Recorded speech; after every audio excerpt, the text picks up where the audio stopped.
Hey friends, welcome back to another Wellness Wednesday. I'm going to just chat with you a little bit about more thought processes and things throughout this past week. I don't have a lot of new info as far as what I'm going to do moving forward. Like I told you last week, I'm kind of confused about, my SIBO test results, the difference between the ones I just took and the ones I took before my 6-week antimicrobial protocol. And, the test results were very, very different. Like the graph was very different, but it wasn't a super clear, like you've reduced, you've improved. It's just really hard for me to know. So I'm actually sitting in the car outside my doctor's office right now, and I'm going to go in and have my appointment with her here in a little bit. So I'm going to ask her if, she has any more insight into the differences between the two tests and if I should continue with my plan of just going on to a second antimicrobial round, which I expected I would need to do.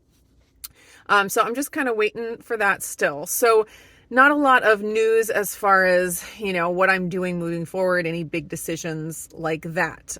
Maybe if, after the appointment, if I have some more clarity, I will hop back on and add it to this video. So we will see. But what I did want to chat about in this video is a conversation that I had with another YouTuber and actually a doctor. I believe she's a naturopathic doctor. I will put her channel up here so you guys can go check her out. I highly recommend going and checking out her videos. I started watching her when I got the SIBO diagnosis because she has a lot of info about SIBO. Her videos are super informative. She explains things really, really clearly, taking very complex stuff, especially about gut health, which is just, out of my realm of expertise, like way out. And so she does a really, really good job of just laying out information that is very complex and making it easy for us lay people to understand. So I was aware of her videos and had learned a lot from her about SIBO. And she actually started commenting on a couple of my videos, and we were able to get into a dialogue over on Instagram. And I got some really good, helpful ideas and advice from her. So the first thing that she brought to my attention, and it's something that I had kind of heard but hadn't really paid attention to up until her bringing it up, is that the lactulose breath test used for SIBO has been shown in some studies to not be as accurate as we would hope it would be. And basically, from my limited understanding, it comes down to lactulose itself speeding up the transit time of your digestion, because the whole idea of the SIBO breath test is timing. The idea that when you ingest something, it takes about 90 minutes on average to go through the small intestine. So you're looking at the gases being produced in those 90 minutes.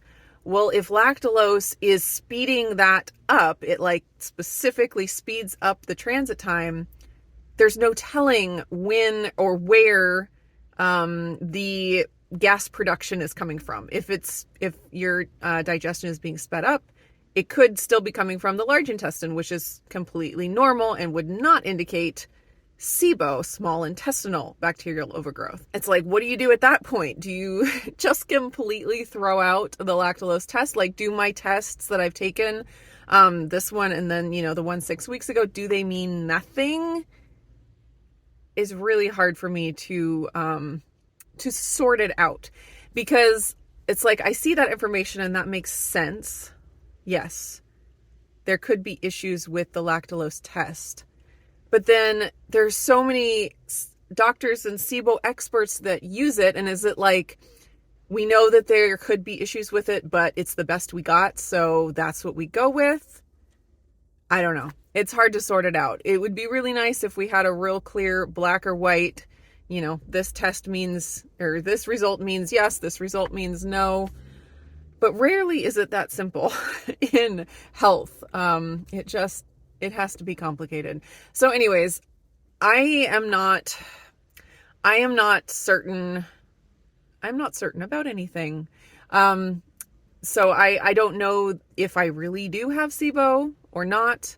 I've I've felt like I possibly had SIBO for many, many years. And so it kind of rang true to me that that's what it was. And then with the anemia and not being able to absorb iron, all of that kind of made sense to me.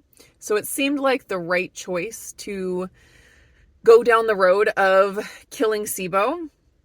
And I kind of feel like it still is. Like, I feel like I need to just follow through with my original plan and do the second antimicrobial round and kind of judge my symptoms to see if I'm improving.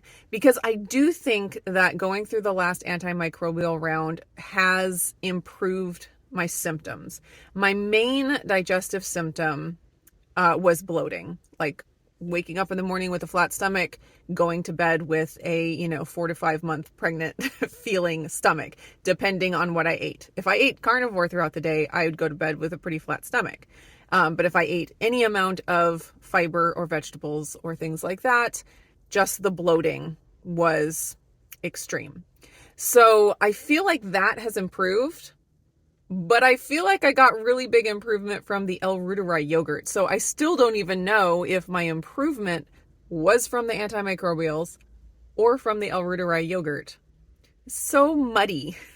That's the thing about this, is it's just so muddy. And I feel like if I were to say I need to be certain before I take an action, I would never be able to take an action. I feel like I kind of just have to, with the information I have, which is not perfect, choose what sounds the most right, go down that path towards healing, and then reassess. And I'm kind of halfway down that road right now. I chose what felt right based on the testing and the different symptoms and things that I had. And I started down the path of healing. I'm at the midway point where I have more information now that's making me even wonder more if that was the right choice originally. But I still kind of feel like I just have to put my head down and finish what I started before I choose something else to try. Because even if I definitely have a SIBO diagnosis, which at this point, who even knows, right?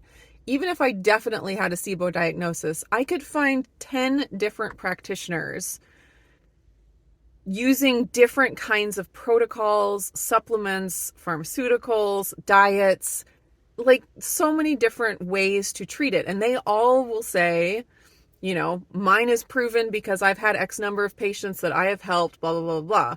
And it's like at some point, you just have to make a decision and go with it. So I want to try to be careful not to be like, okay, I'm going to do this. And then, oh, I heard this. And then I moved to this. And oh, now I heard this. And so I'm going to move to this, because I feel like I'm never going to make any progress if I do that. So since I have already started on this path of killing the SIBO, my inclination at this point is to continue with it at least through one more round of the antimicrobials. Do another test at that point, see if there's any difference, and then decide if I am just going to scrap it and say that was the wrong approach and I need to move on to something else, or, see if I've actually made improvements. And I think my doctor will help me, because I'm not going to go against what she says. So it'll be interesting to hear what she has to say, and that will definitely inform me at this point. But just in my mind and what I've been thinking through the last couple of weeks, especially after this conversation with this other doctor, that what she says sounds really true and probable. And, it's like, but at the same time, it's like, do I just throw out what I've heard from all the other doctors because of this new information here? So that's what I'm thinking, is I'll probably just continue on, finish out what I had originally committed to, and then I'll have a better idea if I've actually made progress or if I need to just scrap it and move on to something else. So another thing that she gave me a good idea about is the iron thing, because that's probably my biggest issue that I really feel like I have to get under control in order to have a good quality of life. If my body cannot absorb and retain iron, I am going to, not be able to live my best life. So that is number one for me. And pursuing the SIBO has been a way to address that, because basically I have gotten my diet to a point where my digestive issues are not a huge burden and they don't affect my life. I have had to really, really narrow down the foods that I eat and cut out a lot of things in order to get to the point of my digestion being okay. I would love it if I could expand my diet back out again. I think that would be amazing. And that was something else that I was kind of hoping for with if the SIBO thing really was true for me and if I was able to get that under control. I was looking forward to seeing if it would expand my diet back again and not bring the digestive issues with it. But primarily, the iron thing is my number one priority. So the idea that she gave me for trying to keep my iron and not have it continue to keep dropping is she was saying that it's possible that I'm actually consuming too much iron because of the high meat diet that I have. And she said that it's possible because there's something called hepcidin. I forget if it's a hormone or it's something that your body produces when it detects you are ingesting too much iron. And that is because iron is toxic to the body in too high amounts. So the body really has to control it so you don't have iron toxicity, which is very important. So if you're consuming too much iron, it can trigger, like, overstimulate the hepcidin production. And I was aware of this with, iron supplementation. And so it's recommended, take your iron supplements in the morning because hepcidin is lower in the morning. It's higher in the evening. Also, breaking your doses into multiple smaller doses rather than one big dose, because I forget the number. If you go above a certain number of milligrams, it really can trigger the hepcidin production. And then you're taking the iron, but your body's not actually absorbing it because it's being blocked by the hepcidin. So she gave the idea that possibly my diet has been too high in iron, and that it might be a good strategy to have one day, and I've heard about this supplementing strategy, supplementing with iron every other day rather than every day, and that's because it gives your body a chance to have the hepcidin levels come down on that every other day that you're not taking iron. And then on the days that you are taking iron, your body actually absorbs it more. So I'd heard about that strategy, and there's differing opinions on if that is effective or not. But I had heard about it. And her idea for me was to possibly try one day of not supplementing iron and actually eating a pretty low iron diet, and then the opposite day, the next day, eat all the red meats and all the higher iron foods and possibly supplement as well. And then just do that alternating days. So it's an interesting idea. So basically what I'm thinking is I'm going to be getting my ferritin levels tested again. Right now, since I felt like they had just been steadily dropping again, I'm going to be getting my ferritin levels tested every month, just until I get a handle on it, because I feel like I have to get a handle on it. So I actually am going to be getting my ferritin levels tested in a couple of days from now. And if they're continuing to drop with the supplementation level that I'm at right now, I may adopt that every other day strategy and then test again a month later and see if that has made a difference. So that was a really good idea that I may be implementing depending on the results of my next test. And then she also, she is like a gut expert, and she gave me some ideas about certain things in the gut that can cause ferritin levels to be low. And so it's possible that at some point I may do some kind of a gut test just to see what my levels of these certain things are. And she gave me an idea of one that if it comes back high, that could be a reason for my body's inability to maintain a healthy ferritin level. So that's something for, a little bit down the road if the things that I'm doing right now don't pan out, which is really good information to have in my back pocket. And then also she mentioned something called low level laser therapy, LLLT. And I had never heard of this before. It kind of sounded similar to like red light therapy that's been all the rage, but not exactly the same. So she said that you could find people that do, like chiropractors that do it and different practitioners that do it in your area. And she said that for, sometimes these mysterious things where it's just really hard to like pin down why in the world this is going on, that this low level laser therapy can be very effective. And so she said that, I could try that, on my gut area and like have some sessions doing that.